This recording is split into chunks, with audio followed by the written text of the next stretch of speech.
বিয়া হোৱাটোৱে মই বিচাৰোঁ। মই নিবিচাৰোঁ ঋষিক জোৰ কৰি মোৰ লগত ৰাখিব পাৰিলোহেঁতেন, কিন্তু সি গোটেই জীৱনটো মোৰ মাজত তোমাক বিচাৰিছিলোঁ আকৌ। ঋষি মোৰ বাবে পাগল হ'ল, কিন্তু সি পাগল হ'ল তোমাৰ বাবে। সেয়াই চাগে বিধাতাৰ লিখন। নামানো মই বিধাতাৰ লিখন, মানিব নোৱাৰো। তুমি ঋষিৰ প্ৰস্তাৱ মানি নোলোৱাৰ কাৰণ আমাৰ আগৰ সম্পৰ্ক নেকি? চোৱা কাৰেণ, ঋষি কোনোদিনে মোৰ প্ৰেমত পৰা নাছিল। প্ৰস্তাৱটো দিয়াৰ কাৰণে মোক বিয়া পাতিবলৈ মান্তি হৈছিল।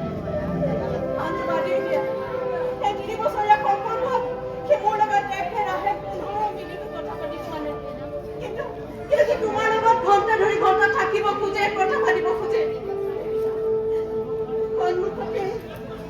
সন্মুখতে সঁচা কথা কৈছো কাৰেণ, মোৰ বৰ হিংসা হৈছে।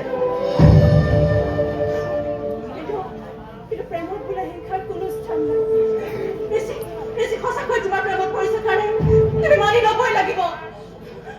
চকুৰে দেখা হোৱাৰ পাছত সেই প্ৰেম নাথাকে মেডাম। মই আঁতৰিব লাগিব, আঁতৰি যাম বহুত দূৰলৈ।